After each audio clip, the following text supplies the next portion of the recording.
It's super easy to make your own homemade ricotta. Get yourself a heavy bottom saucepan and put whatever amount of milk you want in there. In this case, I'm using a liter. This isn't raw milk, but it's almost raw milk. Get the best quality that you can.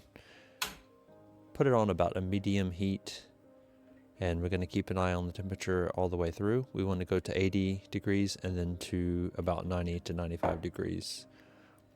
We're going to stir it a few times along the way, just to make sure it doesn't burn on the bottom. As long as you have a good quality saucepan, it shouldn't have any problems. Right, now that we're 80 degrees, we're going to add our citric acid. This is just acid crystals that have been diluted in water. Just a couple tablespoons of water. It doesn't matter how much you dilute it in. Just make sure that you use 0.1% of the weight of your milk in citric acid. And we're going to stir it a little bit, and you're going to see it's going to quite quickly start to separate. And you'll start to see the curds form. There we go, that's looking great. Now we want to continue to cook this till it reaches about 90 to 95 degrees, or just about boiling. And once we've done that, we're going to turn off the heat. We're going to put a lid on it, and we're going to give it a nice little cozy nap for 20 minutes.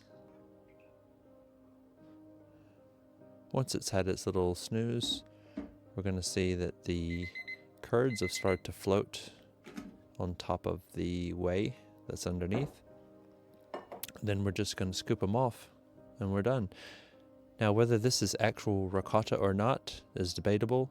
If you guys are more interested in knowing about ricotta, you can check out my longer video where I do an exploration of making ricotta from whey. The whey is the stuff that's actually left over in the pot, and there's actually still some cheese left in there depending upon the way that you make your whey. But this is a really easy way to make it. It's delicious, and especially if you use good quality milk. And that's it. You just made ricotta. Now that we have all this delicious ricotta, what are we going to make with it? Well, pizza, obviously. We'll start by spreading out our dough. This is my Goldilocks of pizza dough. You can find a link for this in the description if you want to make it yourself.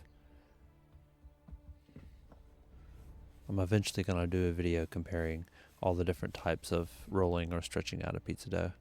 I think that'll be pretty interesting. And I also need to show that in detail. I've kind of blown past it in my past few videos.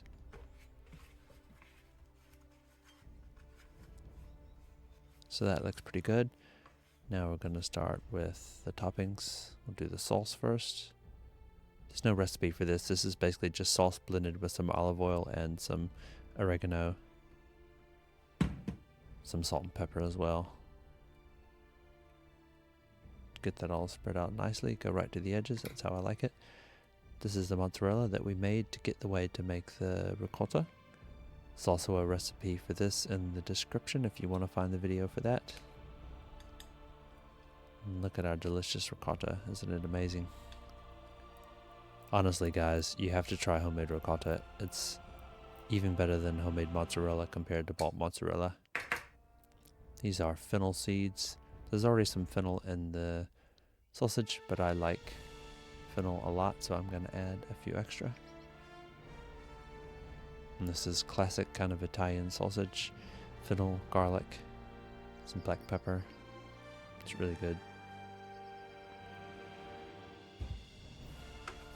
And into the oven we go.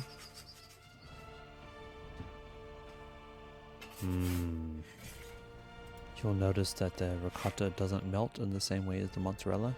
Get some nice textural contrast with that. I really like it.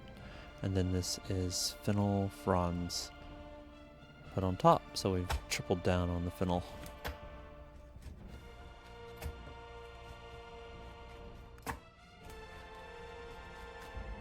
Cheers. Oh my God. I'm telling you, it's 100% worth making your own mozzarella, so you can make your own ricotta, so you can make your own Italian sausage and ricotta pizza. Outstanding.